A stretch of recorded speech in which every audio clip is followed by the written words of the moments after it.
La Unión Soviética ha llevado a cabo la mayor expansión militar que el mundo ha conocido. Una operación destinada a derribar a la monarquía y a establecer en su lugar un régimen prosoviético. Donde el régimen prosoviético ha sido reemplazado por un gobierno aún más amistoso con Moscú.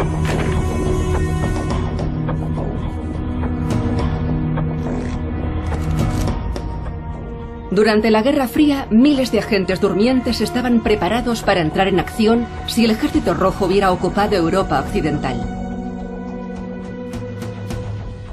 Era un proyecto secreto dirigido por la OTAN. La red Stay Behind, conocida desde 1990 por el nombre de su rama italiana, Gladio. Subimos al minibús. Tenía las ventanillas oscuras. Fuimos al aeropuerto militar. Monté en un jeep. Y al llegar frente a una cueva, las puertas se abrieron. Fue todo muy a lo James Bond. Era una organización secreta, formada por los servicios de inteligencia, los servicios secretos.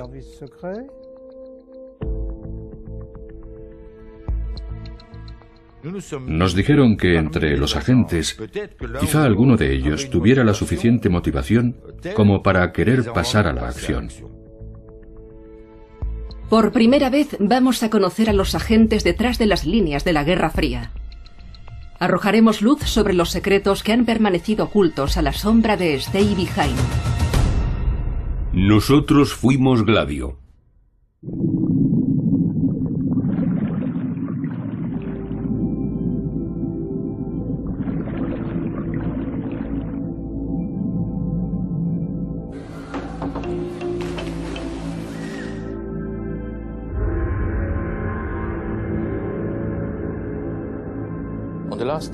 En septiembre de 1985 colocaron una bomba en la piscina.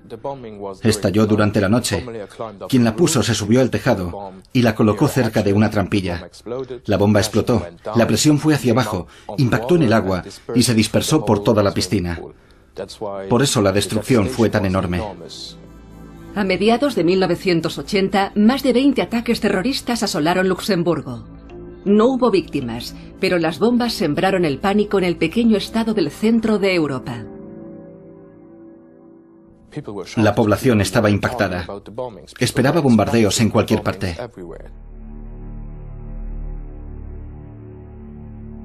Han pasado más de 30 años. El juicio por las bombas de Luxemburgo ha reabierto la investigación de Stay Behind.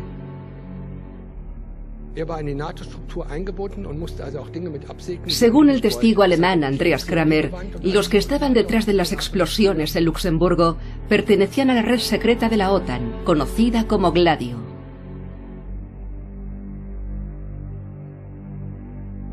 Kramer dijo cosas horribles. Dijo que la agencia de inteligencia extranjera del gobierno alemán, la BND, es decir, los servicios secretos alemanes, estuvieron presentes en Luxemburgo. Dijo que su padre pertenecía a Gladio. Dijo que habían robado los explosivos en canteras.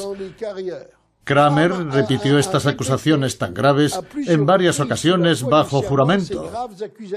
Pero nadie le creyó. El juicio de Luxemburgo tuvo consecuencias en otros países europeos. En Berlín, un miembro de la Bundestag ha pedido al gobierno información sobre las actividades de Stay Behind en Alemania Occidental. En 1991 ya había pedido información al Parlamento sobre Gladio porque teníamos la sospecha de que estaba involucrado en los bombardeos de Oktoberfest. Había las mismas sospechas en relación al bombardeo en Bolonia y otros episodios en muchos otros países europeos en los que estas estructuras paramilitares estaban activas.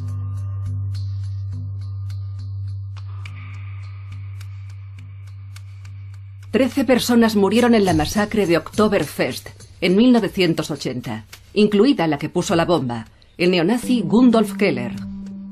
Incluso hoy muchos aspectos de este ataque aún no están claros. Ahora el juicio en Luxemburgo me ha alentado para pedir más información al gobierno federal. ¿Por qué los servicios secretos nunca aclararon este asunto? ¿Por qué los ciudadanos aún no pueden recibir información de Stay Behind?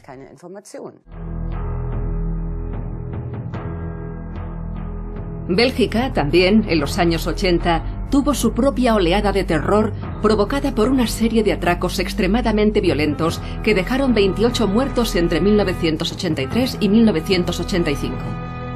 Han pasado casi 30 años desde el último ataque en un supermercado en Alost, pero los responsables nunca fueron encontrados. Antes de que el plazo de prescripción entre en vigor, los jueces están presionando para que se den los nombres de los agentes de Stay Behind en Bélgica. Las redes Stay Behind nos interesan debido a la naturaleza de los ataques y la manera en que se cometieron algunas de estas acciones. Algunas de ellas se ejecutaron utilizando técnicas casi militares. Está claro por qué queremos profundizar más en la hipótesis de Stay Behind y tratamos de averiguar los nombres de los agentes belgas. Stay Behind ha estado bajo sospecha desde que salió a la luz en 1990, porque aunque la Unión Soviética ya no exista, la red sigue siendo un misterio. La OTAN no habla de ello. Los archivos continúan cerrados y los agentes siguen siendo anónimos, hasta ahora.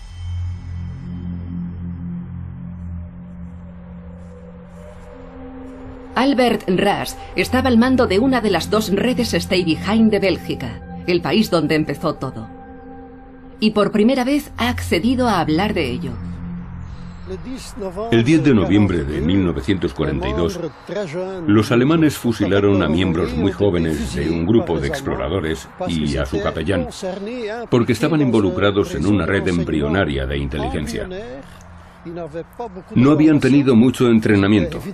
Es obvio que eran muy entusiastas, pero carecían de instrucción y equipo. Por eso fueron identificados con mucha rapidez, arrestados y condenados a muerte.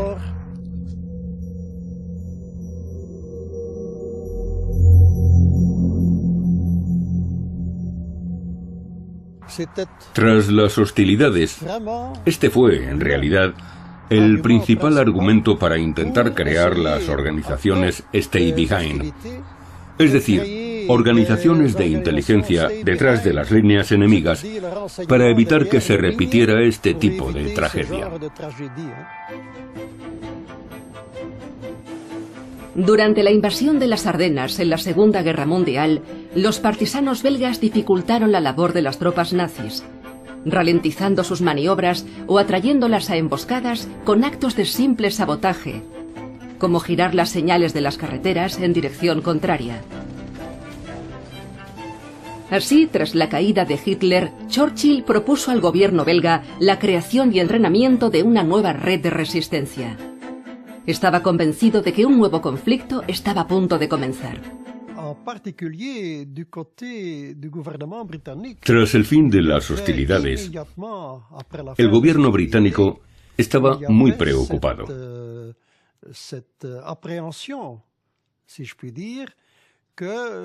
Temían que la Unión Soviética tuviera su propio programa secreto de expansión. Los años inmediatamente posteriores a la guerra parecieron confirmar la profecía de Churchill, ya que, uno tras otro, los países de Europa del Este acabaron bajo el control de la Unión Soviética. Desde Stettin en el Báltico a Trieste en el Adriático, ha caído sobre el continente un telón de acero. Pero el telón de acero podía desplazarse con rapidez más al oeste, y ante el temor de un ataque soviético, los países de la Alianza del Atlántico Norte comenzaron a preparar la resistencia. El objetivo era dejar agentes detrás de las tropas enemigas. Agentes que fueran capaces de llevar a cabo operaciones detrás de las líneas del ejército enemigo. De ahí Stay Behind, dejar atrás. La inquietud de Churchill llevó a los servicios secretos británicos a actuar sin consideración. El 30 de junio de 1947, el gobierno francés descubrió una conspiración golpista, el Plan Bleu, en el que tomaban parte antiguos militares monárquicos y colaboracionistas de Vichy. En realidad, el Plan Bleu era el embrión de Stay Behind, una estrategia puesta en marcha por los británicos que las autoridades francesas desconocían. Los servicios de inteligencia descubrieron que se estaba haciendo algo a sus espaldas y tenían la posibilidad o la habilidad de hacerlo público en su país, por lo que enviaron a la policía a resolver el problema. La denuncia del Plan Bleu, en 1947, llevó al acuerdo entre Gran Bretaña y Francia de crear una red Stay Behind en Francia. Un año más tarde, cientos de antiguos partisanos fueron reclutados por los servicios secretos franceses y entrenados para una guerra secreta. Los documentos de este proyecto nunca fueron divulgados. Stay Behind no existió nunca oficialmente en Francia.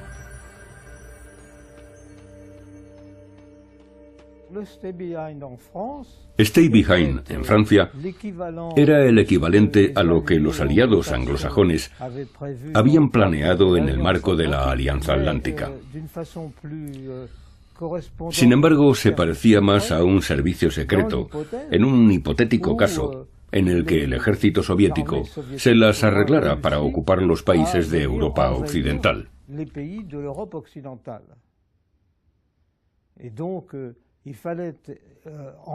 Teníamos que considerar la organización de la resistencia como la gente de mi generación la había conocido. La que se creó tras la ocupación de Francia, Bélgica y los Países Bajos por el ejército alemán.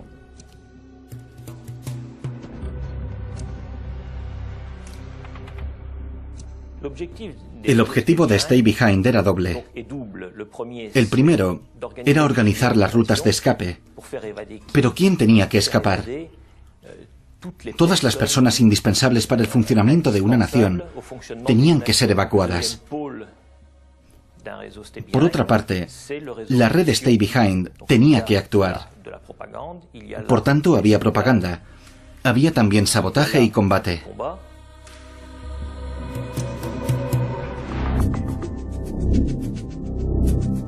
El concepto de Stay Behind, sin embargo, no es una idea original de la Guerra Fría y tiene un padre menos noble que Winston Churchill. Durante los meses finales de la guerra, Heinrich Himmler, el ministro del Interior de Hitler, comenzó a reclutar civiles que actuarían detrás de las líneas enemigas. Este es el llamado Proyecto Beowulf. Además de atacar a las fuerzas aliadas en los territorios ocupados, Beowulf habría tenido, por encima de todo, una función. Ese objetivo era eliminar a los traidores. Siguiendo el mismo principio, el general nazi Reinhard Gehlen, durante la retirada de Rusia, dejó atrás una red de agentes. Un antiguo refrán dice: "El enemigo de mi enemigo es mi amigo". Después de la guerra, los norteamericanos recurrieron a Gehlen para establecer los servicios secretos alemanes y Stay Behind. Gehlen fundó su propia organización reclutando criminales de guerra para combatir el comunismo. No puedes enviar a 8 millones de miembros de un partido a un desierto en alguna parte, pero había que separar el trigo de la paja. Los criminales deberían haber sido excluidos, pero este proceso, que tuvo lugar en todo el aparato del Estado en Alemania, no se aplicó en la organización de Gehlen. Esta fue creada y financiada por los norteamericanos incluso antes de la fundación de la República Federal. Por eso tuvo graves deficiencias desde el principio. Venga, vamos. Puede que no le guste lo que va a ver, pero podría ocurrirle a usted.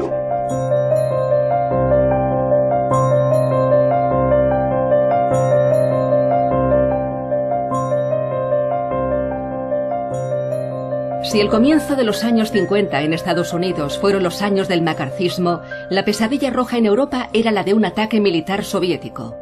Un miedo que no disminuyó cuando Khrushchev relevó a Stalin en el Kremlin. El proyecto Stay Behind se convirtió en una prioridad estratégica.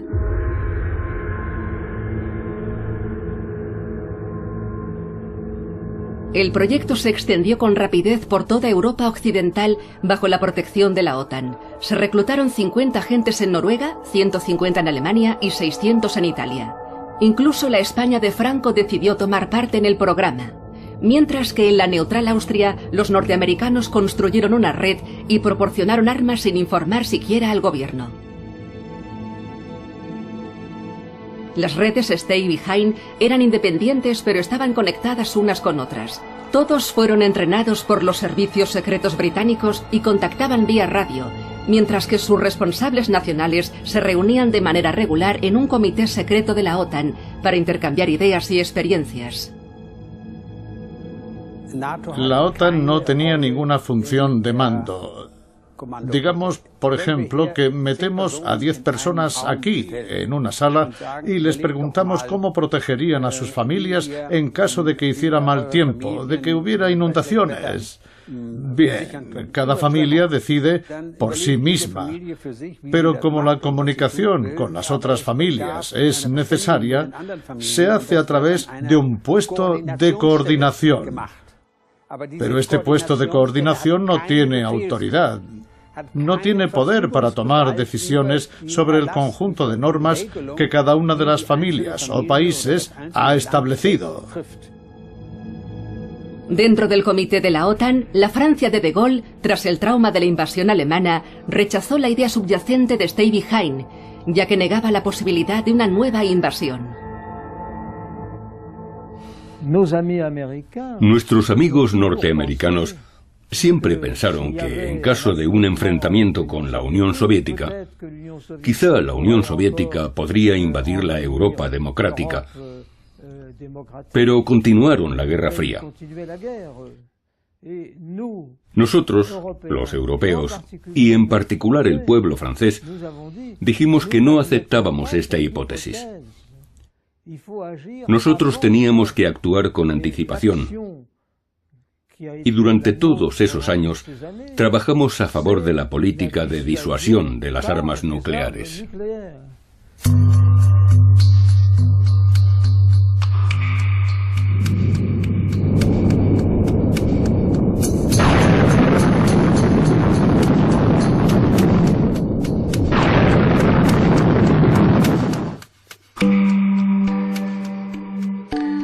El miedo al conflicto militar entre las dos superpotencias era tal que desde los años 50 se estableció una red antiinvasión incluso en la neutral Suiza.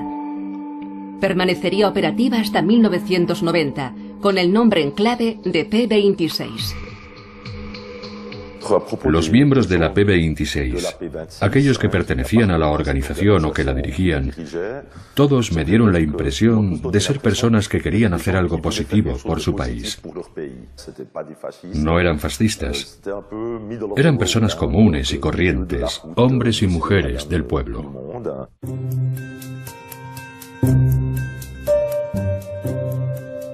Como todos los grupos de Stay Behind, el P-26 también era alto secreto.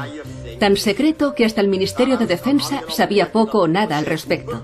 El único control político fue un encargo a un pequeño número de parlamentarios. Hasta que fue desmantelado, Jacques Simon Egli fue uno de sus miembros.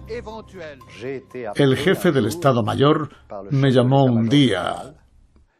Me dijo: señor diputado, tengo que preguntarle algo y hacerle una oferta. Si la rechaza, no volveremos a hablar de ello. Le pido que no hable de ello con nadie. Le contesté: ¿de acuerdo?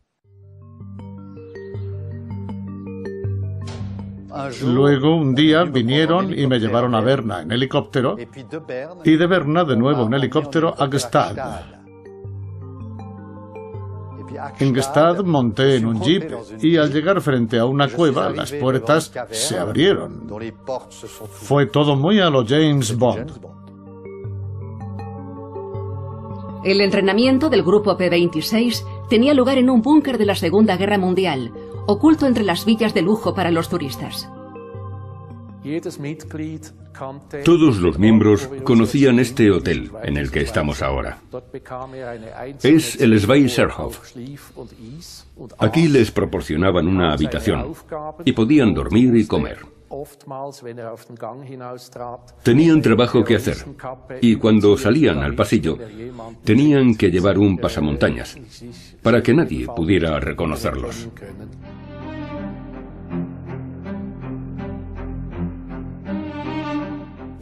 Cuando llegué me dieron una habitación. Era una habitación que estaba muy bien equipada y me pidieron que viera la televisión.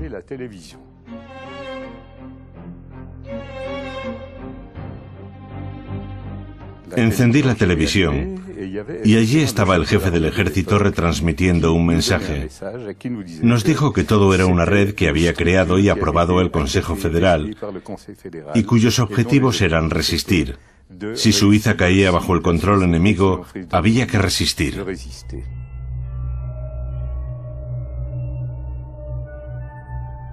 El instructor iba vestido de civil y me dio su nombre en clave. Desde entonces, yo me dirigía a él por ese nombre. Me dio también mi nombre en clave, Guy.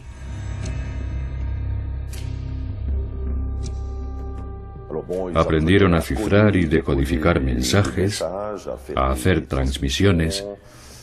Aprendieron a detectar si les estaban siguiendo, cómo perder a alguien que te estuviera siguiendo en una ciudad dada o en cualquier parte.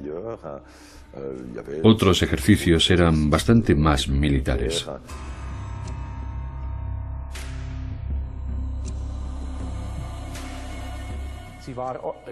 Estaban estructurados en 80 regiones, así las llamaban. Eran grupos pequeños de quizá 5 o 10 miembros. Los grupos se organizaban en función de dónde vivían sus componentes, porque en caso de emergencia tendrían que operar en una zona que conocieran bien para poder llevar a cabo todo tipo de acciones, incluido el sabotaje.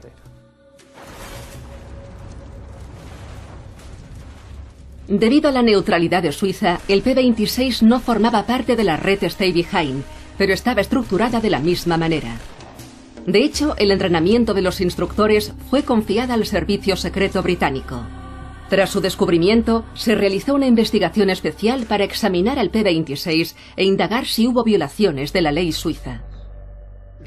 Yo seguía creyendo en ello y mantenía la idea de que era legítimo, de que era una buena idea, que no había riesgo. Y todo ello a pesar de lo que toda esa gente de la izquierda, de la extrema izquierda, ha dicho. Sin embargo, reconozco que las precauciones fueron insuficientes con los procedimientos y el control.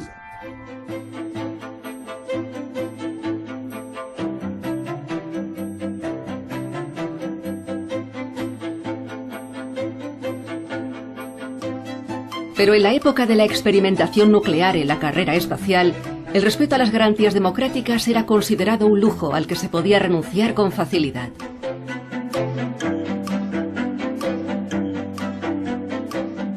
El proyecto Stay Behind solo tenía sentido si era un absoluto alto secreto, también dentro de la misma organización.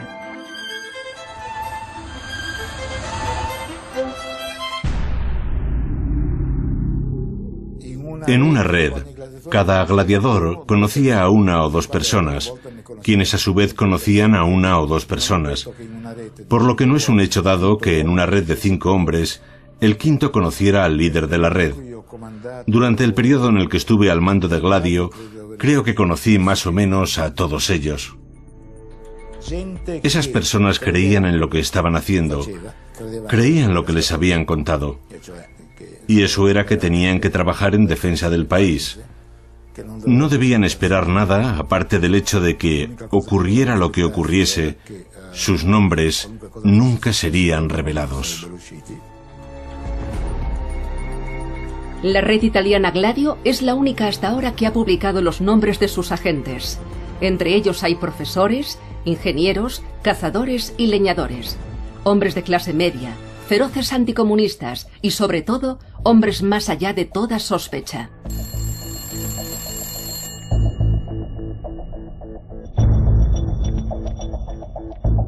Un comandante expartisano contactó conmigo. Me dijo, escucha, Hay una organización del ejército de la que he sido miembro desde el principio. Es una organización del Estado, de las Fuerzas Armadas. Una organización que está entrenando a gente en actividades clandestinas en territorio ocupado.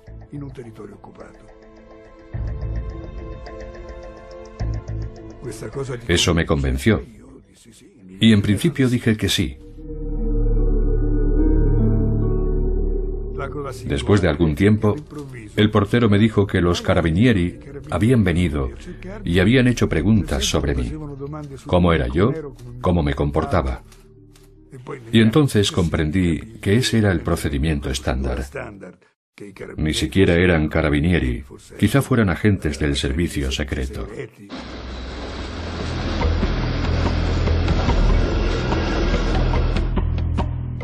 El mensaje que me dieron fue ir a un bar específico en la estación de Roma.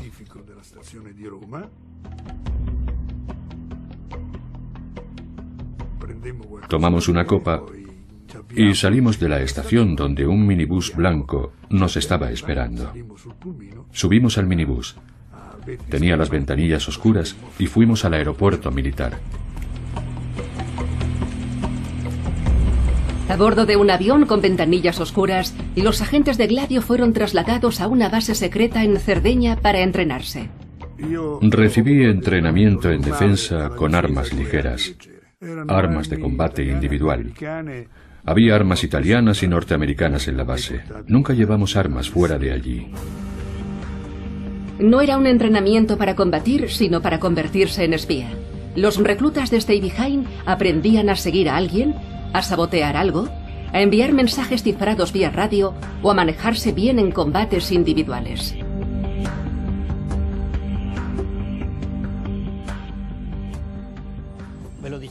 No te vamos a engañar. Si te vuelves activo y eres capturado por el KGB, no habrá esperanza para ti.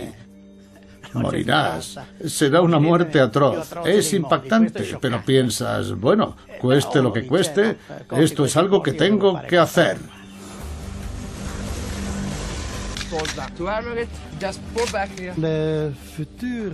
Los futuros responsables de la red eran debidamente entrenados, tanto en la creación como en el establecimiento y la dirección de una red de inteligencia clásica que operara en un escenario de guerra.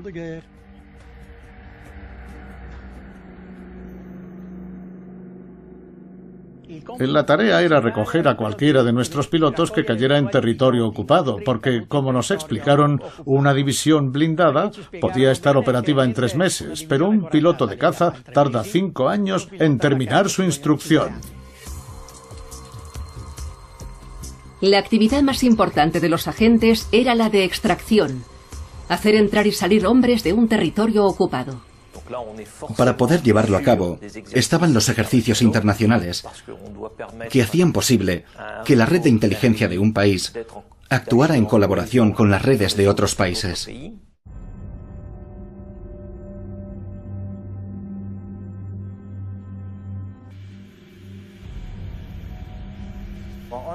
Hicimos ejercicios con los franceses, con los ingleses, los norteamericanos, con muchos servicios aliados.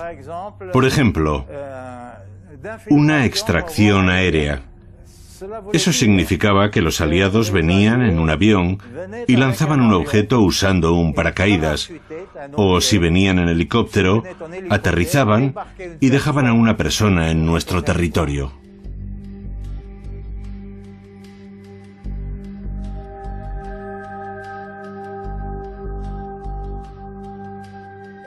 Nuestros agentes sabían qué día, cuándo y dónde pasaría un avión que lanzaría un objeto.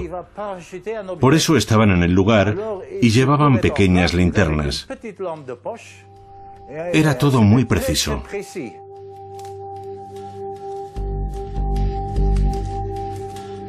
La persona a la que extraían era recogida entonces por un agente y llevada a un piso franco antes de confiársela a otro agente como en una especie de cadena humana. Stay Behind estaba tan enraizada en el territorio que conseguía mover, usando este sistema, a 2 agentes secretos desde el Círculo Polar Ártico hasta Cerdeña durante un ejercicio internacional.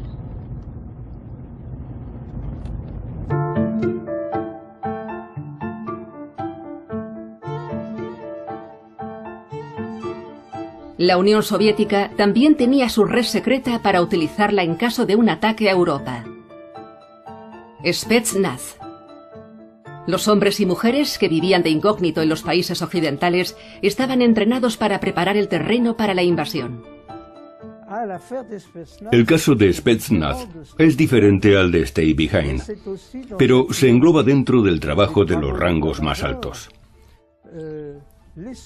Los soviéticos no habían renunciado a la idea de una invasión. Se estaban preparando para ella.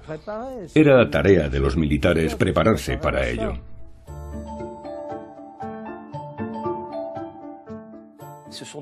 Estas son redes totalmente durmientes y tenían que esperar a la llegada de las tropas soviéticas para pasar a la acción, para preparar el terreno.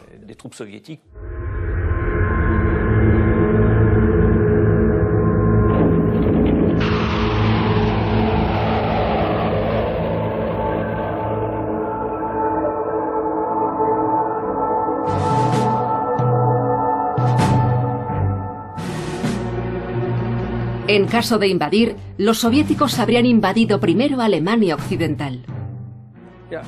Sí, conocíamos los planes de ataque que los soviéticos habían trazado en la medida en que podrían sernos útiles.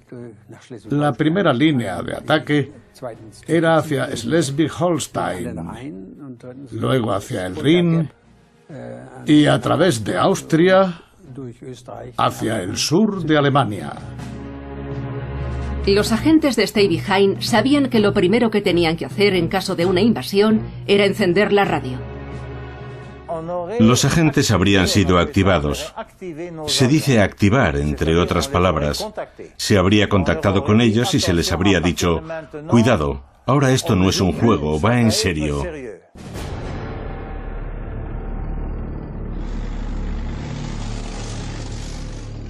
La Unión Soviética nos va a invadir.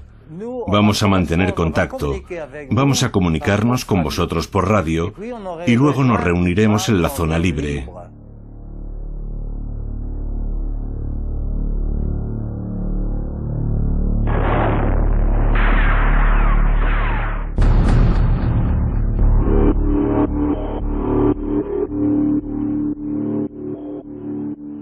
El momento de entrar en acción es un momento que da mucho miedo y que todos, creo yo, teníamos en la cabeza.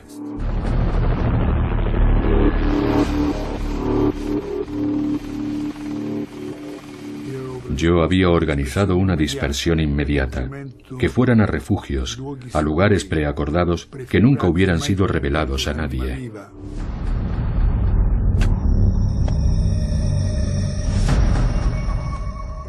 Los agentes sabían que había un alijo de armas, pero no sabían dónde.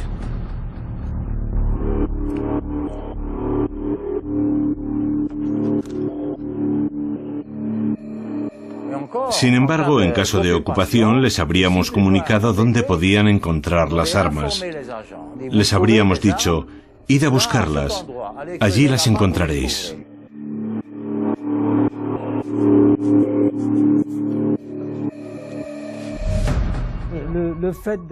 Tener depósitos de armas también formaba parte de las tareas de Stay Behind. Y de nuevo, eran reminiscencias de lo que experimentamos después de la derrota de 1940. Por aquel entonces, un número de oficiales del ejército, la marina y las fuerzas aéreas tenían depósitos ocultos. Tenían material camuflado en lugares donde los alemanes no pudieran encontrarlo. Así que todo formaba parte de este juego de guerra que está vinculado a la idea de Stay Behind. Justo aquí está el búnker que encontraron 2 niños en 1972. Su nombre en clave era Nasko. Contenía varias cosas. Contenía explosivos, subfusiles Sten, pistolas españolas Star, detonadores con temporizador, el equipo habitual de una guerrilla. Estas son las fotos originales de depósitos de armas enterrados por Gladio en el bosque del norte de Italia, e incluso en iglesias y cementerios. Contenían bombas y bengalas, lingotes de oro y medicinas. Material útil para una célula de resistencia.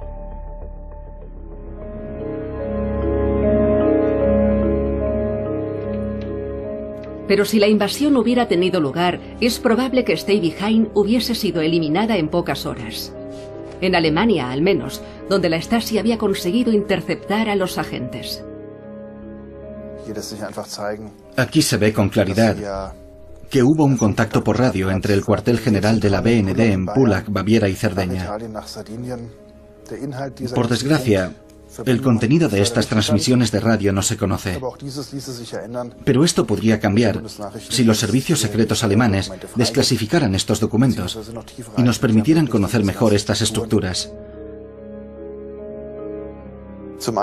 Los documentos de la Stasi proporcionan información sobre cuántos agentes estaban activos en el territorio de la República Federal en los años 80 o incluso antes.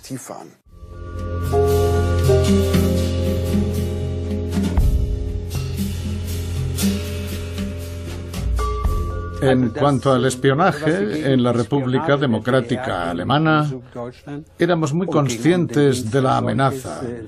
Era el pan nuestro de cada día y teníamos que entrenar para ello.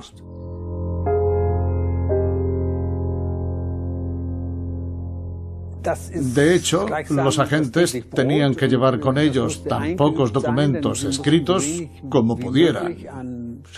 Además, tenían que saber utilizar los medios de transmisión, pero de la manera más cauta y segura posible. En sus informes de las actividades de Stay Behind, la Stasi hablaba de la necesidad de eliminar a los agentes en caso de conflicto y mencionaba al menos un caso en el que las redes estaban involucradas en la extracción de personas del este al oeste. Los espías habían conseguido mapear con exactitud las posiciones de todas las células de Stay Behind en Alemania Occidental. En cuanto al aspecto militar, desde la posición de las células, se puede decir de manera específica que los agentes de Stay Behind estaban divididos en dos líneas. Por lo tanto, podemos decir sin temor a equivocarnos que la OTAN o la BND, el Servicio Federal de Inteligencia Alemana, pensaban en dos oleadas en caso de ataque y habrían activado a los agentes una vez que el ejército ruso hubiera cruzado estas líneas. Por los mapas de la Stasi, también podemos ver que una de las redes estaba en Luneburgo, donde se encontró un depósito de armas perteneciente al neonazi Heinz Lemke en 1981. Este material no era chatarra, era auténtico. Estaba embalado de manera profesional contra el viento y las inclemencias del tiempo, contra la humedad, el frío, el calor. Estaba protegido. Podría haber estado allí un buen número de años. Todas las cajas eran militares. Pero entonces, ¿cómo pudo Heinz Lemke, que era por entonces leñador, pagar todo este material? ¿Quién pudo habérselo entregado? Lemke era uno de los sospechosos de haber suministrado los explosivos usados en la masacre de Oktoberfest. Pero nunca pudo clarificar su posición. Poco después de su arresto, se suicidó en la celda donde estaba encerrado. Estoy seguro de que Heinz Lemke no era un agente de la organización Stay Behind alemana, porque no poseía lo que se requería. De hecho, en esta zona, el servicio secreto tenía que ser especialmente meticuloso y excluir siempre a cualquiera que mantuviera criterios políticos extremistas o estuviera implicado en actividades de este tipo. Este hombre no podía haber sido reclutado por Stay Behind. Pero ni siquiera el fin de la Guerra Fría, que hizo innecesaria la existencia de Stay Behind, ha permitido que se arroje luz sobre si hubo conexiones entre la red y los neonazis alemanes. La caída del muro de Berlín no significó que se desclasificaran todos los archivos. Stay Behind incluso es probable que hubiera seguido siendo secreto si el gobierno italiano no hubiera revelado su existencia en 1990. Eliminamos las redes Stay Behind, es decir, retiramos el equipo a los agentes y les dimos las gracias por haber sido valientes y porque se ofrecieron a renunciar a su tiempo libre para entrenar.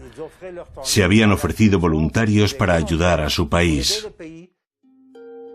En Italia, el país donde Stay Behind fue expuesto por primera vez, no dieron las gracias a los agentes por su patriotismo. Terminaron siendo acusados, sospechosos de implicación en las masacres que durante los llamados años del plomo habían anegado el país en sangre, provocando más de 100 muertes. Necesitábamos arrojar luz sobre Gladio. Era necesario que su sombra pudiera cubrir otras estructuras secretas. Estructuras basadas en la comunidad o creadas por el Estado, que podrían haber operado en ese período. En 1990, la revelación del gobierno italiano creó un efecto dominó, ya que al descubrirse que cada país de la Europa occidental tenía su propio Stay Behind, comenzó una intriga política internacional. Casi todos los países protestaron contra Italia, acusándonos de haber revelado un secreto de la OTAN.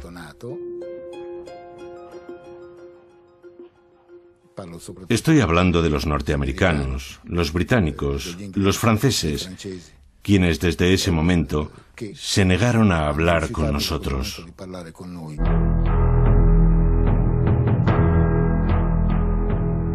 Las sospechas sobre esta milicia ilegal alarmaron a toda Europa, y sobre todo a Bélgica, donde los magistrados investigadores empezaron a sospechar de Stay Behind por una serie de atracos a mano armada a mediados de los años 80, cuando 28 personas murieron en la región de Brabante. El comando usaba armas pesadas. Son hombres peligrosos, que están dispuestos a disparar sin dudarlo ante cualquier conflicto. Nos desplazamos ayer a Anderlecht, donde hay una enorme preocupación por los dos crímenes. Estos crímenes se cometieron con métodos militares, pero exhibían notables anomalías. Los criminales parecían estar más interesados en crear terror que en robar dinero.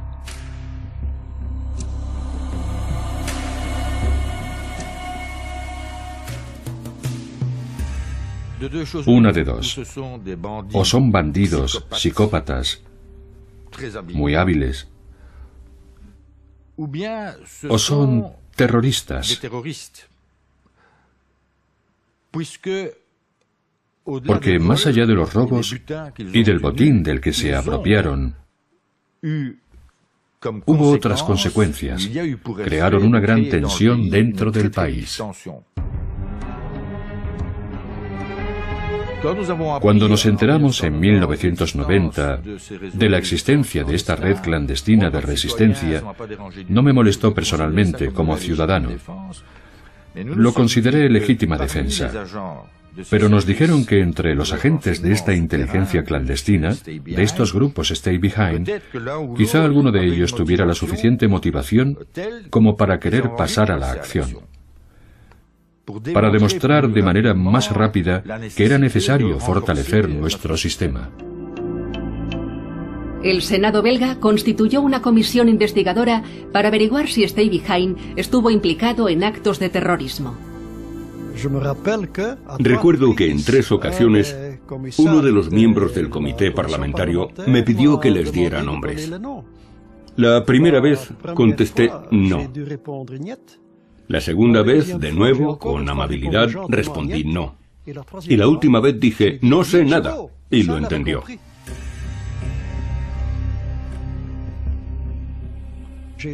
Les dije a los de la comisión parlamentaria que mejor que continuar difamando a estas personas, deberían enviarles una carta de reconocimiento para darles las gracias. No lo hicieron.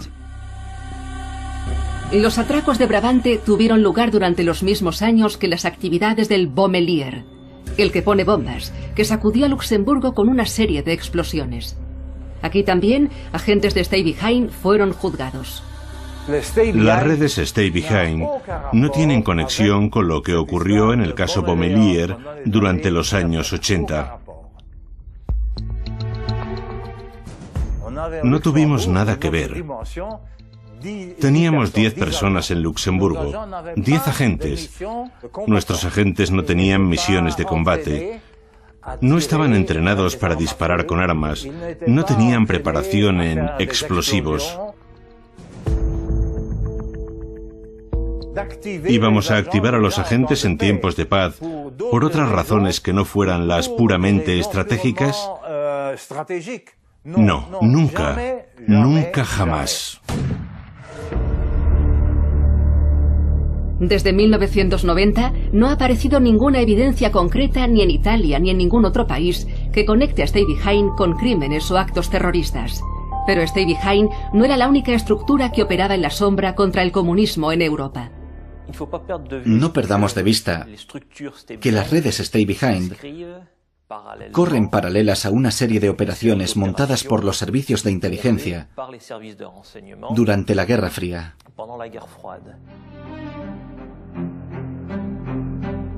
Stay Behind se concibió después de la guerra como una reacción ante el riesgo de una invasión del bloque del Este. Pero desde el año 68 en adelante quedó claro que la amenaza roja ya no consistía en un ataque militar.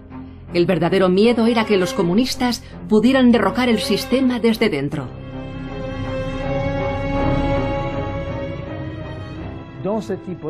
En este caso no era solo un enfrentamiento militar entre dos ejércitos. Uno gana y el otro pierde. Era también la implementación de una revolución en nuestros países de la Europa occidental.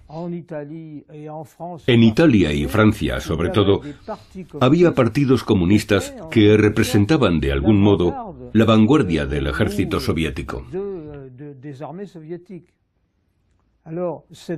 Esta hipótesis puede ser muy peligrosa y puede tener una oposición muy fuerte dentro de las democracias.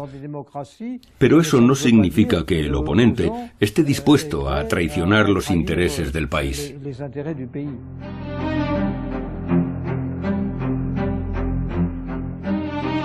Las consecuencias de la guerra sucia contra el comunismo pronto se sintieron en Italia, donde el aparato de defensa decidió que la red Stay Behind ya no era suficiente. Formaron otra organización que operaba en el frente doméstico y en la que participaban activistas de la extrema derecha. Nació un Gladio Negro.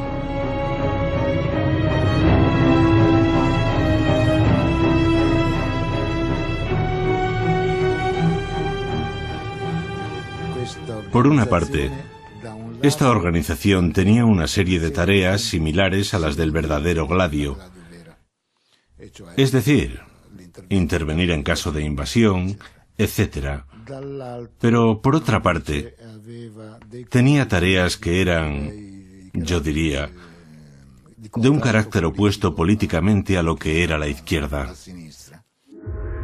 El Gladio Negro intentaba desestabilizar a la opinión pública a través del terror para exigir gobiernos más autoritarios. La llamada estrategia de tensión comenzó en 1969 con una bomba que mató a 18 personas en el interior de un banco en la Plaza Fontana en Milán. Durante la investigación de esta atrocidad se descubrió un Gladio paralelo. Gladio no cometió masacres, no puso bombas, no era subversivo. Era una estructura anticomunista y era el resultado directo de la Guerra Fría, y con el final de la Guerra Fría ya no tenía ninguna función.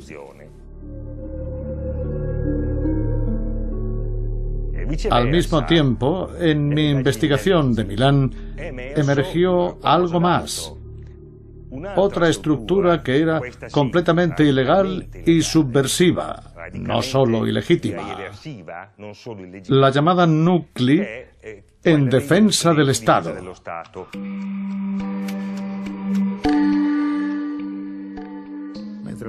Mientras que el Gladio Blanco era sin duda apolítico, el Gladio Negro, el Nucli, se estableció para dar la bienvenida o aceptar la infiltración de extremistas de la derecha. Y fueron ellos los que estuvieron implicados en el bombardeo de la Plaza Fontana y en otra serie de ataques terroristas.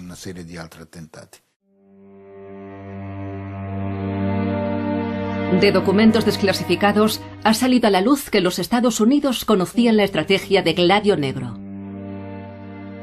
Los norteamericanos eran plenamente conscientes de cuál era el proyecto de la derecha italiana. Aunque yo creo que, en línea con la estrategia de Estados Unidos en aquellos años, los 60, esto era visto como un caso de contención. Los neofascistas no estaban siendo manejados hasta el punto de recibir órdenes, pero ese programa de ataques, que en parte era visto por los servicios secretos norteamericano e italiano como únicamente demostrativo, sin víctimas, era un caso de contención del peligro. Lo veían con benevolencia y sin represión. Aplicaron un control, una supervisión sin reprimirlo. Actuad como queráis, al final esto nos conviene.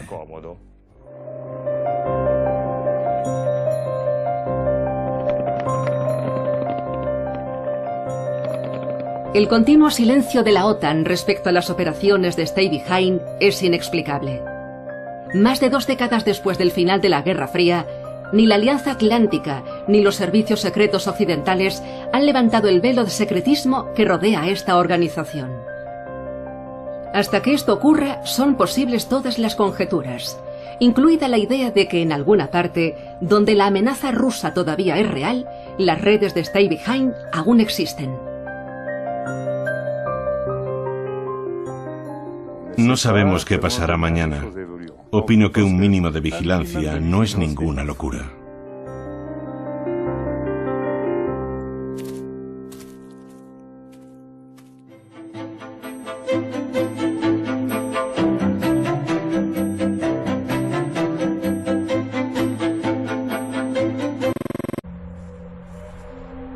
Albert Ras estaba al mando de una de las 2 redes Stay Behind de Bélgica, el país donde empezó todo. Y por primera vez ha accedido a hablar de ello. El 10 de noviembre de 1942, los alemanes fusilaron a miembros muy jóvenes de un grupo de exploradores y a su capellán, porque estaban involucrados en una red embrionaria de inteligencia. No habían tenido mucho entrenamiento. Es obvio que eran muy entusiastas, pero carecían de instrucción y equipo. Por eso fueron identificados con mucha rapidez, arrestados y condenados a muerte.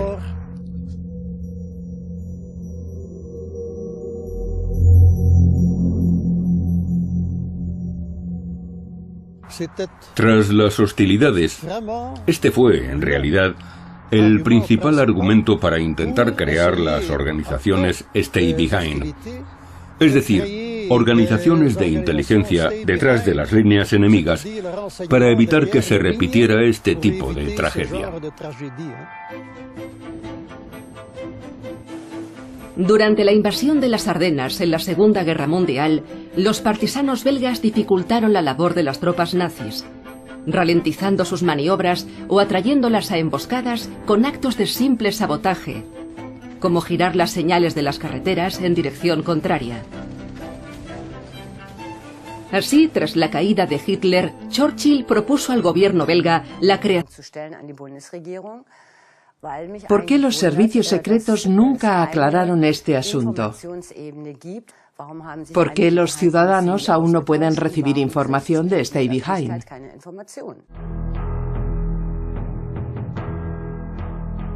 Bélgica también, en los años 80, tuvo su propia oleada de terror provocada por una serie de atracos extremadamente violentos que dejaron 28 muertos entre 1983 y 1985.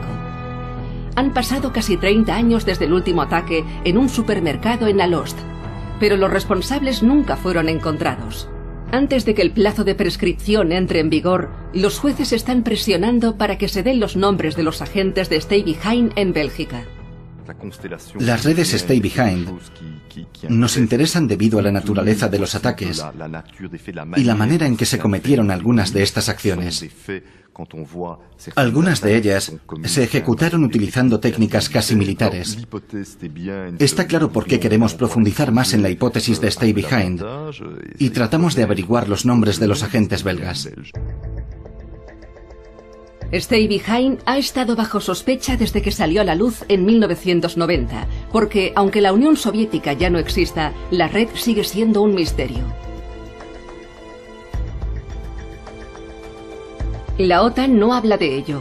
Los archivos continúan cerrados y los agentes siguen siendo anónimos, hasta ahora.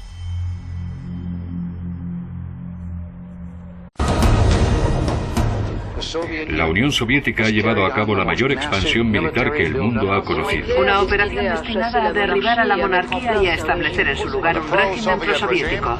Donde el régimen prosoviético ha sido reemplazado por un gobierno aún más amistoso con Moscú.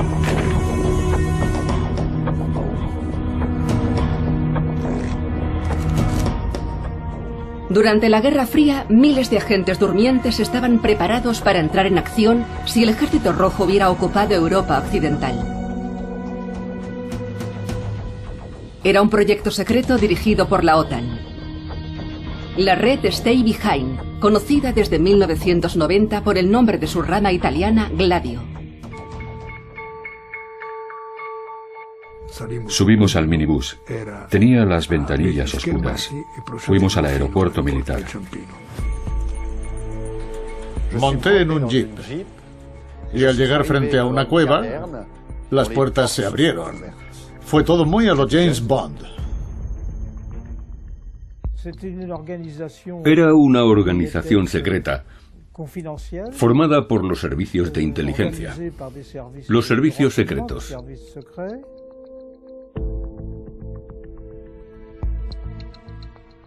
Nos dijeron que entre los agentes, quizá alguno de ellos tuviera la suficiente motivación como para querer pasar a la acción.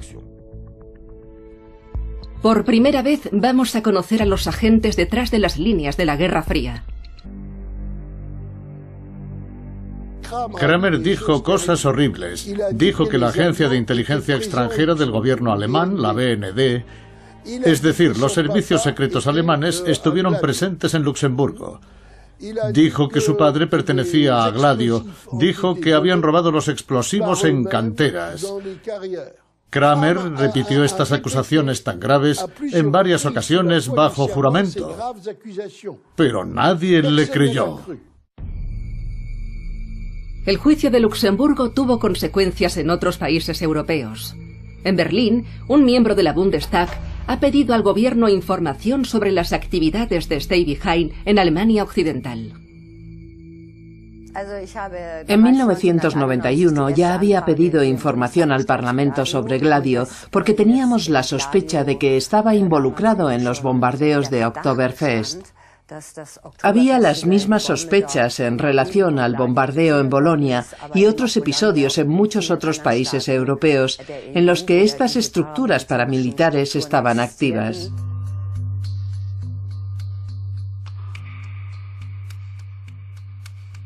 Trece personas murieron en la masacre de Oktoberfest en 1980, incluida la que puso la bomba, el neonazi Gundolf Keller.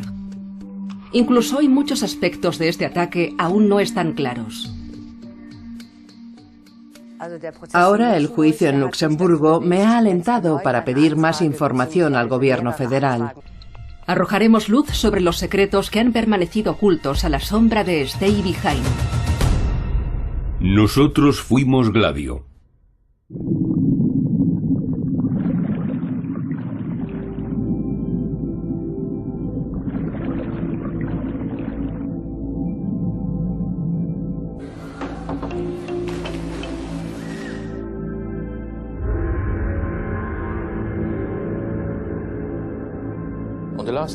En septiembre de 1985 colocaron una bomba en la piscina. Estalló durante la noche. Quien la puso se subió al tejado y la colocó cerca de una trampilla. La bomba explotó, la presión fue hacia abajo, impactó en el agua y se dispersó por toda la piscina. Por eso la destrucción fue tan enorme. A mediados de 1980, más de 20 ataques terroristas asolaron Luxemburgo. No hubo víctimas, pero las bombas sembraron el pánico en el pequeño estado del centro de Europa. La población estaba impactada. Esperaba bombardeos en cualquier parte.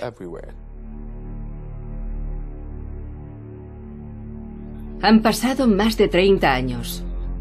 El juicio por las bombas de Luxemburgo ha reabierto la investigación de Stay Behind.